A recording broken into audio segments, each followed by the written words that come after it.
Suppose you made a New Year's resolution to lose 10 pounds before your wedding. You are doing great sticking to your diet and exercising, until one night you go out to dinner with your girlfriends and they want to order dessert. The triple chocolate molten cake is screaming your name. You want to order it, but you feel bad because you know it's not good for you. Then your insane sweet tooth comes out and says, "You already lost 6 pounds. What is this one piece of cake going to do? Plus, you worked out extra hard in your spinning class yesterday, so you go ahead and order it." The tension you are feeling is called cognitive dissonance. According to Festinger, a social psychologist from Stanford University, cognitive dissonance is the distressing mental state caused by inconsistency between a person's two beliefs or a belief in an attitude. Festinger considers the need to avoid dissonance to be just as basic as the need to satisfy hunger or feel safe. The greater or more important the issue, the greater dissonance we will feel. This tension of dissonance motivates us to change either our behavior or our beliefs. In the example earlier, the person changed their beliefs about the triple chocolate molten cake in order to avoid that distressing feeling.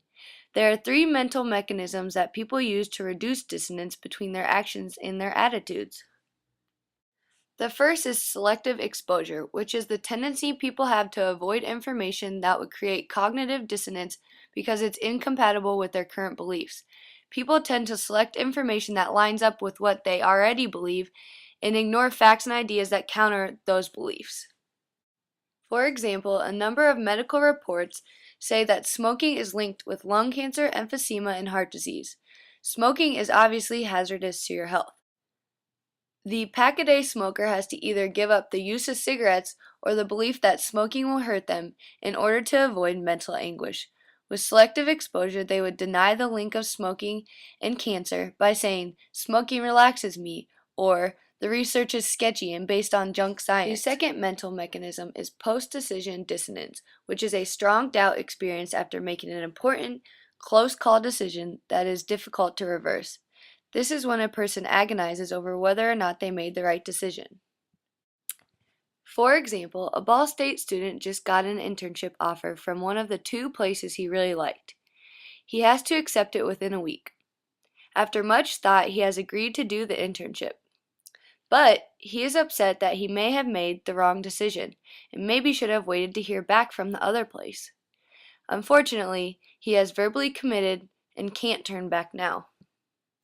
Those who feel post-decision dissonance seek out encouragement and social support from their friends and family to reassure them and erase fears that they may have about their recent tough decision.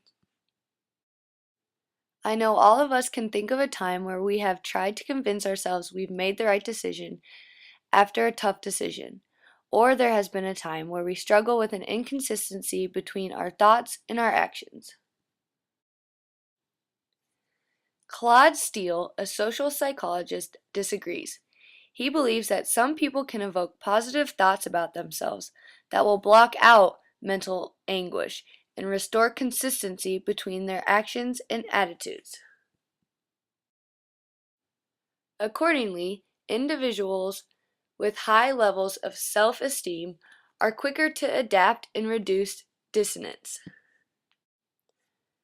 I think celebrities are a good example of people who are likely to have less cognitive dissonance than the average person. I think this because they are exposed to so much criticism that they must have high levels of self-esteem to continue to be in the spotlight and to be successful.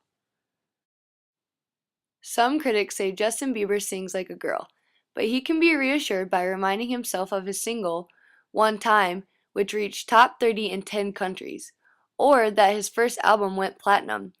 He obviously knows he has a great fashion sense, awesome hair, as well as a globe full of girls with Bieber fever supporting him.